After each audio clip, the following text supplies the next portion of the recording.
Kello taitaa olla 8.30. Hyvää huomenta kaikille ja tervetuloa tähän aamun webinaariin. Minun nimeni on Mari-Liisa Permikangas ja olen Suomen tekstiili- ja muoti ry:n toimitusjohtaja. Tässä meillä tämän aamun webinaarin teemana on kuluttajatuotetiedon äärellä. Ja vielä tarkemmin tarkastelussa on digitaalisten tuotepassion näkökulma tähän webinaarin teemaamme. Ja nyt tänä aamuna julkistettava selvitys on osa Digitaalinen murros muotialalla -hankettamme, joka on kestänyt kohta 2,5 vuotta ja on päättymässä kesäkuun loppuun. Ja OKM on meille tätä rahoittanut EU Next Generation-ohjelman tuella. Tässä koko 2,5-vuotisessa hankkeessa olemme tarkastelleet vaate- ja muotialaa digitalisaatiota monesta näkökulmasta, niin dataan, tekoälyyn, analytiikkaan, verkkokauppaan, 3D-suunnitteluun, yritysten digitaalisiin strategioihin, digitaalisiin tuotepasseihin liittyen. Olemme järjestäneet koulutuksia, tehneet yritysten kanssa pilotteja ja lukuisia selvityksiä. Ja tätä materiaalia löytyykin sitten runsaasti meidän verkkosivuiltamme www.stjm.fi. Nyt kun tämä pitkä 2,5-vuotinen hankkeemme alkaa olla tässä päätöksessä, niin samalla haluan kiittää tämän laajan 2,5-vuotisen hankkeen ohjausryhmätyöskentelyyn osallistuneiden yritysten edustajia. Meillä on ollut Luhdalta Elisa Kuisma ja Henri Nöjd, Marimekolta Mari Nikitin, Nossilta Hanna Rannila, Altilta Laura Ruuman ja sitten Nuppuprintiltä Jenni Rouhiainen, joka myös tässä tänään kommentoi tämän selvityksen tuloksia. Nämä kaikki yritysten edustajat ovat sinnikkäästi kanssamme olleet pohtimassa sitä alusta asti, että mitä meidän kannattaa tässä hankkeessa toteuttaa näiden aikaisemmin mainittujen teemojen puitteissa. Alkuperäinen ajatus meillä oli tässä vaiheessa vielä toteuttaa tällainen ajankohtaiseen sääntelyyn nojautuva digitaalisen tuotepassin käsikirja, mutta käytännössä luovuimme siitä, koska olemme siihen liittyvää materiaalia tuottaneet jo aika paljon. Ja vieläkään tämä delegoitu säädös siitä, mitä yrityksiltä tullaan edellyttämään, ei ole valmis ja monet sitä odottaa, niin päätimme sitten yhdessä ohjausryhmän kanssa, että käännetäänkin tämä näkökulma siihen, että mitä kuluttajat tuotetiedolta odottavat ja onko tämä digitaalinen tuotepassi ja sen tarjoamat mahdollisuudet jotenkin merkityksellistä ja relevanttia kuluttajien hankinta- ja ostopäätösten näkökulmasta. Ja nyt sitten olemme saaneet kilpailutamme tähän toimittajan ja Solitan saimme valittua tähän toimittajaksi. Ja nyt sitten lähdemme tästä kuuntelemaan Sanna Rauhalan ja Saana Tikkasen johdolla sitä, että mitä tässä tutkimuksessa saimme selville tästä kuluttajanäkökulmasta. Ja tämän esityksen jälkeen sitten saamme Jennin puheenvuoron ja valmistautukaa tosiaan kaikki sitten myös kysymysten esittämiseen tai kommentointiin, kun nämä tutkimuksen tulokset ja kommenttipuheenvuorot on käyty läpi. Mutta vielä kerran lämpimästi tervetuloa ja Sanna ja Saana, nyt sitten vuoronne on teidän. Kiitos paljon. Tehdään vielä klassinen kysymys, että saadaanko varmasti näkymään esitys. Saana, miltä näyttää? Tänne päin näkyy hienosti. Loistavaa.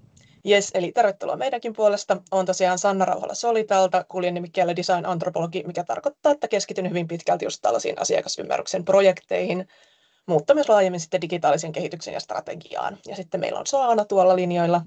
Huomenta kaikille. Tikkasen Saana, mä oon strateginen suunnittelija ja sustainability lead meillä, eli aika monesti kestävän kehityksen ja kiertotalouden teemojen kanssa teen töitä. Yes. Ja miten nyt tässä meidän tämä 20 minuuttia menee, niin ensin kerrotaan teille vähän siitä, miten tämä tutkimus ylipäätään tehtiin. Sitten käydään läpi yleiset löydökset, esitellään tutkimuksen päätuotoksena syntyneitä profiileja ja lopuksi kerrotaan hieman suosituksia tämän pohjalta. Jokainen näistä vie semmoisen 5 minuuttia. Mutta lähdetään tosiaan liikkeelle tästä tutkimuksen lähtökohdista ja tavoitteesta ja prosessista, eli miten tässä nyt toimittiin. Ja tavoitteenahan meillä oli tosiaan selvittää, että miten suomalaiset kuluttajat ylipäätään kokee tuotetiedon siihen liittyvät palvelut ja tiedon hyödyntämisen mahdollisuudet tekstiili- ja muotialalla. Eli ehkä ajatellaanko asiaa ylipäätään paljon, ja jos ajatellaan, niin mitä siitä ajatellaan. Ja toisaalta myös ymmärtää, että millaisia motivaatioita ja arvoja ja asenteita ja käytännön tarpeita digitaalinen tuotepassi voisi sitten palvella ja miten. Ja tässä vähän siitä sitten, että miten konkreettisesti toimittiin ja mitä toteutettiin. Eli aloitettiin maaliskuussa, tehtiin taustatyötä, missä pohdittiin taustamateriaalia ja tutkimuksien perusteella, millaisia hypoteeseja meillä on siitä, minkälaisia palveluja ihmiset kaipaa, joihin digitaalinen tuotepassi voisi vastata, sekä hypoteeseja siitä, että millaisia kuluttajatyyppejä ja millaisia motivaatioita ja arvoja voisi tästä löytyä. Ja näiden pohjalta tehtyjen seulontakysymysten pohjalta sitten löydettiin ihmisiä, jotka ovat vastanneet eri tavoilla muun muassa siihen, että mitä he pitävät tärkeänä vaatteiden hankinnassa ja miten he käyttäytyvät vaatteiden elinkaaren aikana esimerkiksi second-handin suhteen ja huoltamisen suhteen ja vaatteiden loppusijoituksen suhteen. Ja sitten valittiin erilaisia ihmisiä mukaan ensin 8 tällaiseen kontekstuaaliseen syvähaastatteluun ja sitten 2 4 hengen ryhmähaastatteluun. Ja tiivistettynä, miten tässä tehtiin, niin pyydettiin ensin haastateltavia ennen itse haastattelutilannetta tekemään pieni ennakkotehtävää, jossa he pohtivat heidän viimeaikaista hankintaansa ja peilasivat sitä heidän käsitykseen omasta kulutuskäyttäytymisestään. Ja sitten me tavattiin osallistujat jossain paikassa, liikkeessä, mistä he yleensä hankkivat vaatteensa. Eli haluttiin nähdä ihan tämä konkreettinen päätöksentekoprosessi, olla heidän kanssaan mukana pohtimassa sitä siellä ja pohtia, että miten he suhtautuvat omiin vaatehankintoihinsa ja katsomassa, mitkä tekijät mahdollisesti vaikuttaa siihen päätöksentekoon tai harkinnan aloittamiseen. Ja totta kai keskusteltiin samalla myös hieman verkko-ostoksista ja siitä, että miten sitä kautta ostoksia tehdään. Ja tällöin saatettiin vaikka katsoa puhelimesta osallistujien kanssa, että miten niitä hankintoja tehdään, mitkä asiat verkkokaupaissa on niitä toimivia ja houkuttelevia. Ja loppupuolella mentiin sitten enemmän konkretiaan, keskityttiin näyttämään heille näitä aiemmin muodostettuja ratkaisuhypoteeseja, eli konkreettisia ajatuksia siitä, että miten voisi saada vaikka enemmän tietoa tuotteesta, tai voisi katsoa huoltotietoja, tai nähdä vaikka hintaa per käyttökerta. Että meillä oli erilaisia tällaisia alustavia hypoteeseja, mitkä löytyvät sitten tuolta raportista myös liitteenä. Ja vasta ihan lopuksi me pyydettiin mielipiteitä ihan tästä itse digitaalista tuotepassista, eli emme pimittäneet tätä haastattelun aihetta osallistujilta, vaan toimme sen vasta haastattelun lopuksi esille siksi, että päästiin tällaisista yksilön laajoista motivaatioon ja käyttäytymiskysymyksistä konkretiaan värittämättä ihan liikaa ajatuksia heti. Ja aika pitkälti sama kaava toistui sitten ryhmähaastatteluissa. Ja lopuksi meillä oli myös yritystyöpaja, missä käytiin läpi näitä löydöksiä ja pohdittiin, että mitä ne voisi konkretiassa tarkoittaa. Ja pääasiallinen lopputuotos oli kuluttajaprofiilit, joiden tarkoitus on auttaa ymmärtämään tiettyjen ryhmien käyttäytymistä, arvoja, tarpeita ja pullonkauloja, ja sen perusteella tukea palveluiden ja ratkaisujen ja viestinnän kehittämistä näihin tarpeisiin. Ja nyt kun me puhutaan profiileista, niin kannattaa ehkä pitää mielessä, että nämä ovat laadullisia motivaatioprofiileja, eli ottavat kantaa juurikin niin kuin käyttäytymiseen, arvoihin ja motivaatioihin. Eli ei niinkään näihin demografisiin tekijöihin tai sosioekonomiseen asemaan tai muihin näihin kvantitatiivisiin otoksiin. Eli nämä jälkimmäiset ovat sitten sellaisia asioita, mitä me suositellaan tuomaan mukaan sitten oman markkinan omien kohderyhmien kautta sitten näitä laadullisia profiileja käyttäen ja täydentäen. Jes, sitten voidaan mennä yleisiä löydöksiä kohti. Joo, alkuun tämmöinen karukin väite. Digitaalinen tuotepassi ei ole arjen työkalu kuluttajille, mutta jos tätä vähän avaan, että mitä tällä tarkoitetaan, niin vaikka digitaalista tuotepassia olisi houkutteleva lähestyä niin, että kuluttaja aktiivisesti käyttäisi sitä ja sen tarjoamaa tietoa, ja passi auttaisi kuluttajaa vertailemaan tuoteominaisuuksia, minkä perusteella sitten kuluttaja löytäisi laadukkaampia ja itselleen sopivampia ja vastuullisempia tuotteita ostettavaksi. Niin tosiasiassa ihmisten arki on tosi kiireistä. Meidän toiminta ei perustu vain järkeilyyn ja faktoihin, vaan siellä oston hetkellä on niin paljon muuttujia. Siellä on tarve, sitten on se ostotilanne, mielentila, arvot, seura, rahatilanne, elämäntilanne ja kaikki konventiot, mitä meillä on taustalla. Niin löydettiin, että ei itse asiassa mikään tuotetietojen tutkiminen ole kovin korkealla siellä prioriteettilistalla, vaan sen yli ajaa lukuisat muut asiat. Ja lisäksi vielä päivittäinen informaatiotulva, eli siellä kivialassa tai verkkokaupassa valinnanvaraa on niin paljon, että itse asiassa harva toivoo tilanteeseen vielä lisää muuttujia. Ja tämä nyt niin kuin kaiken jatkossa kertomamme pohjalle tämmöisenä havaintona. No sitten seuraava, niin tieto tukee päätöksiä vain, jos se on paikalla oikealla hetkellä. Eli käytännön valintatilanteissa ratkaisut tehdään intuitiivisesti, totuttujen toimintamallien mukaan. Ja se tieto, jota etsitään, ei itse asiassa liity välttämättä läpinäkyvyyteen ja vastuullisuuteen, vaan tosi käytännön asioihin, materiaaliin, istuvuuteen ja sellaisiin asioihin. Ja jos se digipassi voi palvella myös näitä käytännön tarpeita, niin se tukee paljon paremmin sitä kuluttamisen toimintaa. Eli vaikka digitaalinen tuotepassi tarjoaa yksityiskohtaista tietoa, niin se jää hyödyntämättä, ellei tieto ole juuri oikeassa hetkessä, oikeassa kanavassa ja oikeassa muodossa.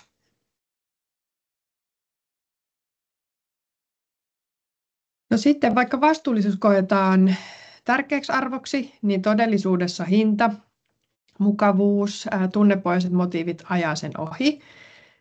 Eli osa kuluttajista kyllä etsii ja käyttää vastuullisuustietoa, mutta valtaosalle tieto toimii korkeintaan ostopäätöksen vahvistajana, ei sen käynnistäjänä. Eli koetaan tämmöistä asennekäyttäytymiskuilua.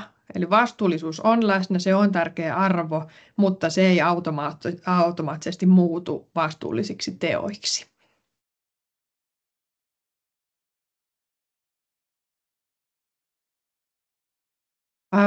Sen sijaan, että tämä tuotetieto automaattisesti tukisi päätöksiä, niin itse asiassa runsas ja huonosti suodatettu tieto voi johtaa tämmöiseen päätösväsymykseen, jopa ahdistukseen ja valinnan lykkäämiseen. Eli tulee tämmöinen valinnan paradoksi. Enemmän tietoa ja vaihtoehtoja ei välttämättä paranna lopputulosta ja saa ihmistä päättämään, vaan päinvastoin se voi heikentää päätöksen laatua tai saada ihmisen oikeastaan jähmettymään tai lykkäämään päätöstä. Eli digitaalinen tuotepassi ei saa olla semmoista kaikkea kaikille datamassaa, silloin se ei palvele ketään.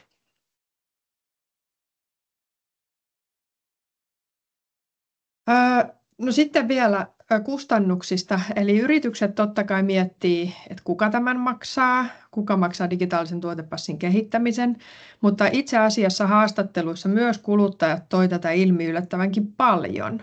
Eli ne kuluttajat pohtii, miten digipassi vaikuttaa hintoihin ja myös valinnan vapauteen. Moni nosti huolen, että lisääkö digipassi byrokratiaa, suosiiko se isoja toimijoita ja tuleeko lopulta kuluttaja maksajaksi. Eli kuluttajat kyllä odottaa läpinäkyvyyttä, mutta ei hinnalla millä hyvänsä, ja digipassin ei toivota tarkoittavan piilokuluja asiakkaalle. Jes, siinä taisikin olla meidän 5 tämmöistä päänostoa sitten näistä yleisistä löydöksistä. Ja sitten päästään käsiksi itse näihin kuluttajaprofiileihin. Näistähän meillä on sitten paljon enemmän tietoa juuri itse täällä raportissa, että tässä käydään hyvin pintapuolisesti läpi nämä meidän löydökset tältä osin. Jos läpikäynnin aikana tunnistatte näitä, niin kirjoittakaa ihmeessä chattiin vaikka, että millaisia teidän asiakkaat on ja mistä tunnistatte heidät, niin palataan loppukeskustelussa niiden läpikäyntiin. Voi myös pohtia, että mitä itse edustaltakin. Mutta joo. Työn pohjalta muodostui 3 tällaista selkeää pääprofiilia ja myös muutama alaprofiili, jotka löytyy myös tarkemmin sieltä itse Rapsasta. Ja jos me aloitetaan katsomalla vaikka näitä akseleita, joille nämä profiilit on tässä sijoitettu, niin meillä on 2 tällaista pääasiallista, josta toinen on suhde tietoon.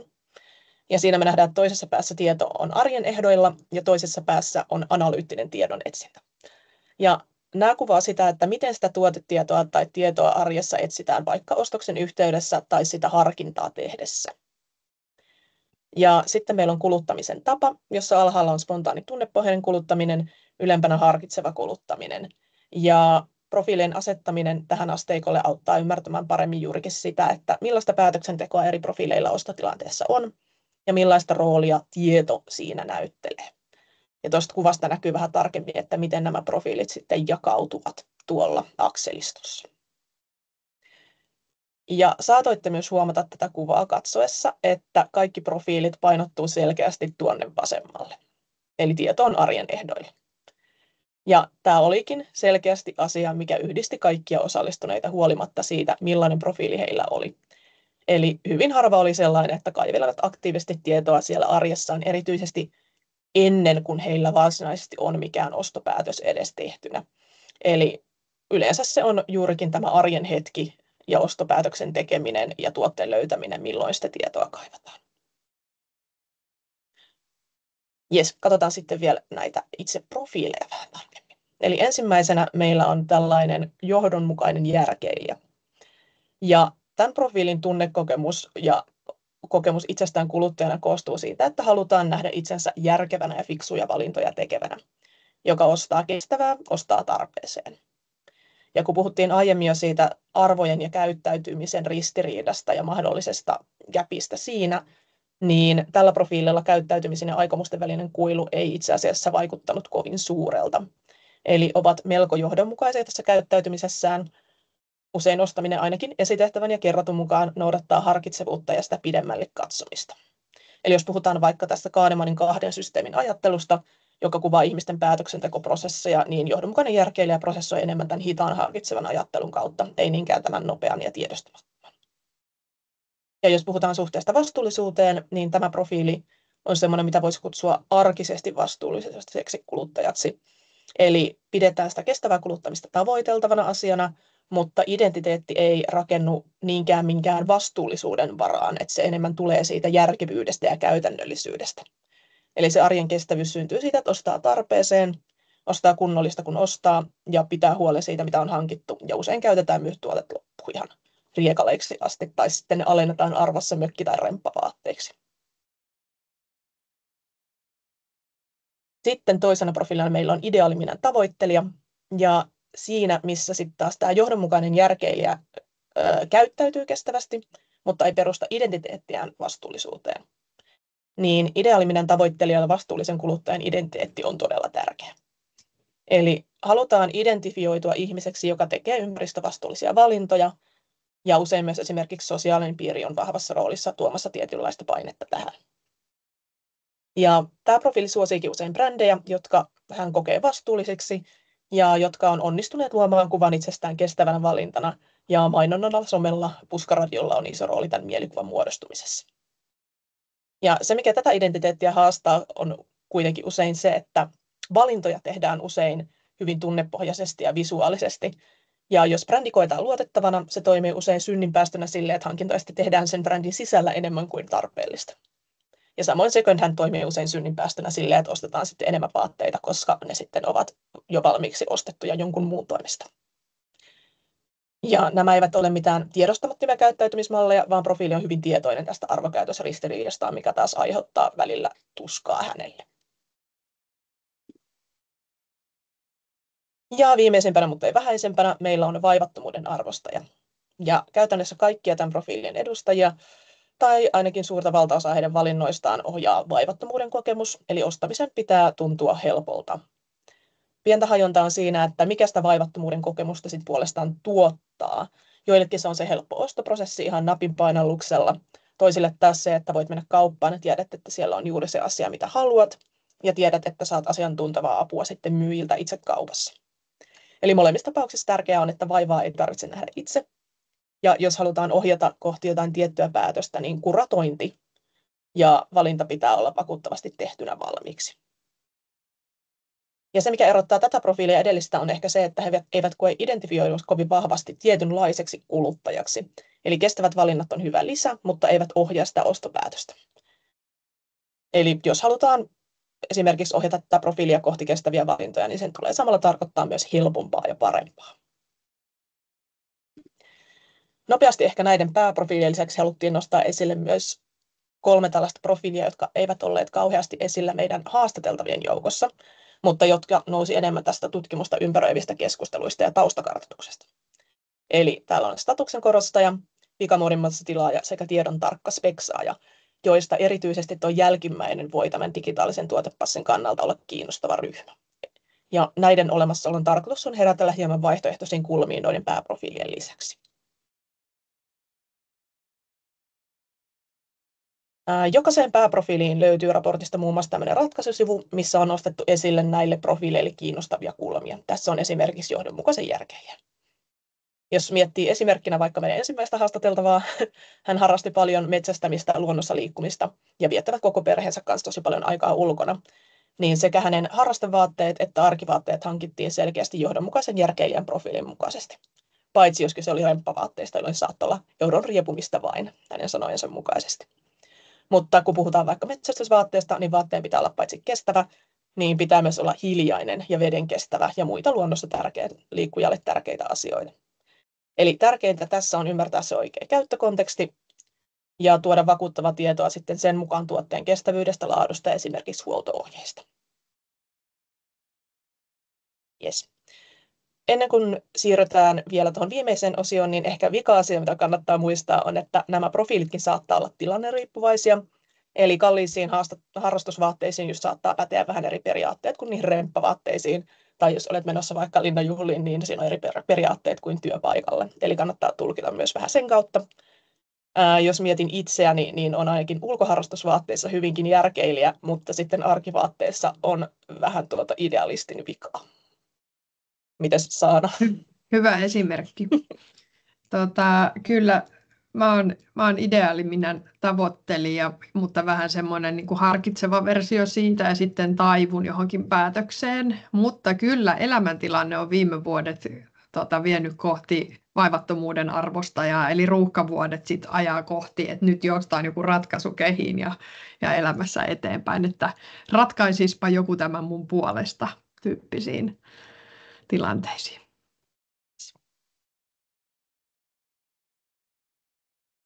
Jees, no sitten, mitä yritysten tulisi tarjota kuluttajille, niin yleiset ohjeet ensin. Ensinnäkin digitaalinen tuotepassi palvelee parhaiten välillisesti vahvistamalla brändin luotettavuutta ja tuotteen uskottavuutta. Eli koska siellä arjessa se digitaalisen tuotepassin aktiivinen käyttö jää vähäiseksi, niin sen suurin arvo syntyy siitä, että yritykset hyödyntää tietoa ja hyödyntää sitä tietoa brändin rakentamisessa ja palveluissa. Ja kun kuluttaja tietää, että tuotepassi on olemassa ja ne tiedot on saatavilla, niin se kuitenkin vahvistaa sitä luottamusta siihen brändiin. Eli hänen ei tarvitse lukea kaikkea sitä tietoa.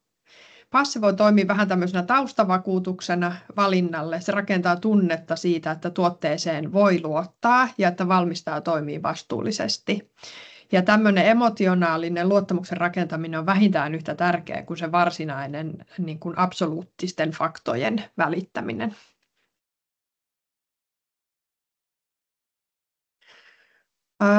Digipassi on yrityksille vähän kuin keppi ja porkkana.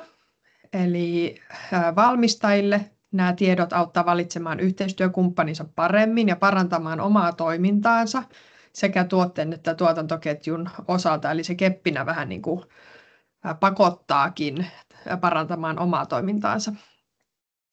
No sitten jälleenmyyjille lisääntynyt läpinäkyvyys ja tuotetiedot tuo mahdollisuuden kuratoida omaa valikoimaansa eri näkökulmista. Eli sitä valikoimaa voi tehdä ekologisemmaksi, sosiaalisesti vastuullisemmaksi, kotimaisuus, paikallisuus edellä tai luonnonmukaisuus edellä. Ja näitä kärkiähän on vaikka kuinka monta, mistä valita.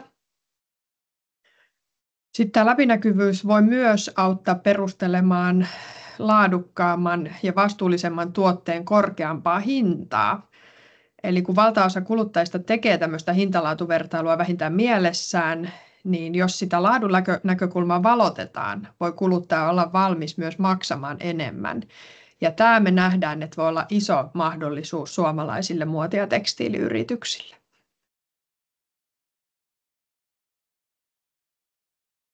No tässä on esimerkkejä, että mitkä asiat luo arvoa asiakkaalle.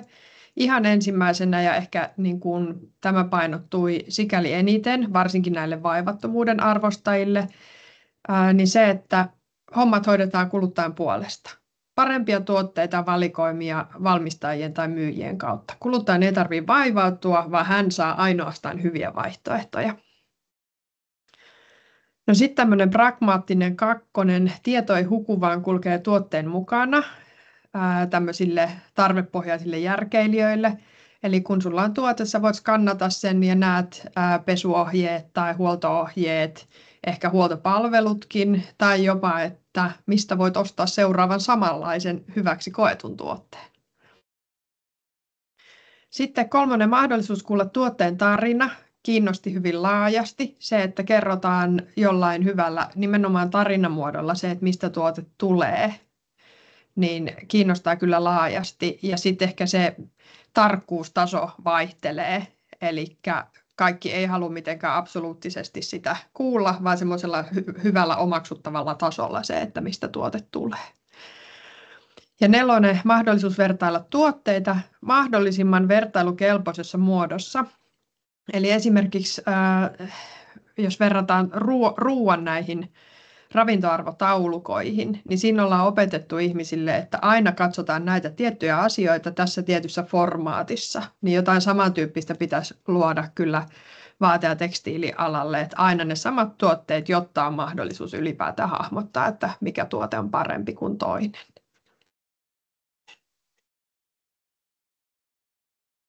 Meillä oli tässä myös vähän että miten lähteä liikkeelle tässä, mutta ehkä jätetään se tähän Nupun puheenvuoroon myös, että me ei viedä kaikkea aikaa, niin katsotaanko vähän loppusanoja nopeasti tässä vielä. Kyllä, joo, ja siihen voidaan kommentoida lopuksi vielä, että mitkä seuraavat askeleet yrityksille. Hyviä uutisia loppuun. Eli sitä kuluttaja-arvoa voi kuitenkin löytyä ilman, että kuluttaja laitetaan töihin. Eli sellaiset tavat, jotka keventää kuluttajalta kognitiivista kuormaa ja vähentää sitä päätösväsymystä, niin sellaiset toimii. Eli tieto oikeassa muodossa, oikeaan aikaan, oikeassa paikassa. Sen valinnan helpottaminen, eli päätetään mikä on oleellista, nostetaan pelkästään ne tiedot kuluttajan nähtäväksi. Ja se vaan, että luodaan tunne hallinnasta. Se on tärkeää. Mutta kuluttajan ei tarvitse olla valistamassa itseään tehdäkseen parempia valintoja, vaan digitaalisen tuotepassin pitäisi vähän niin kuin tehdä se hänen puolestaan, jolloin yritysten ei pidä tarjota niitä tuotetietolistoja, vaan älykkäitä arkea palvelevia ratkaisuja, jotka saa valitsemaan paremmin.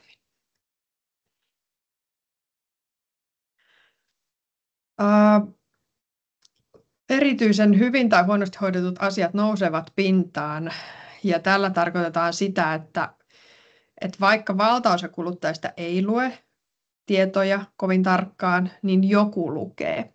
Oli se sitten se satunnainen speksaajakuluttaja tai joku viranomainen, journalisti, jolloin nämä erityisen huonosti tai hyvin hoidetut asiat nousee kyllä pintaan. Ja digipassihan antaa näille speksaille eväitä kaivella epäkohdat, kuten vaikka heikkolaatuiset tuotteet tai heikot tuotantoolot perinpohjaisesti, jolloin se on myös mahdollisuus erottautua positiivisesti. Eli jos hoidat asiat erittäin hyvin tai liian huonosti, niin molemmat ääripäät näkyy kyllä. Jos hoidat hyvin, niin se voi olla myös mahdollisuus pyytää se hyvä hinta siitä hyvin tehdystä työstä ja hyvästä tuotteesta. Otatko Saana vielä viimeisen vinkin ja loput jää sitten lukijan vastuulle? Joo. Eli viimeisessä läpinäkyvyys voi muuttaa toimialaa perinpohjaisesti. Eli digipassin aikana ei voi enää väittää, että ollaan oltu pimennossa siitä, mitä arvoketjun ylävirrassa tapahtuu. Eli asiat on hoidettava riittävän hyvin. Ja vaatimustaso tälle hyvin hoidetulle nousee koko aika, kun tietoisuus ja läpinäkyvyys lisääntyy. Ja sikäli halutaan lopettaa semmoiseen, että koska muoti- ja tekstiiliala muuttuu ja kuluttajaodotukset nousee, niin kyllä yritysten on muututtava siinä odotusten mukana ja mieluummin totta kai etujoukoissa kuin sitten reaktiivisesti ja perässä hiihtäjinä. Se oli hyvä päätös. Kiitoksia Sanna ja Saana näiden tutkimuksen tulosten esittelystä. Ja sitten olemme tähän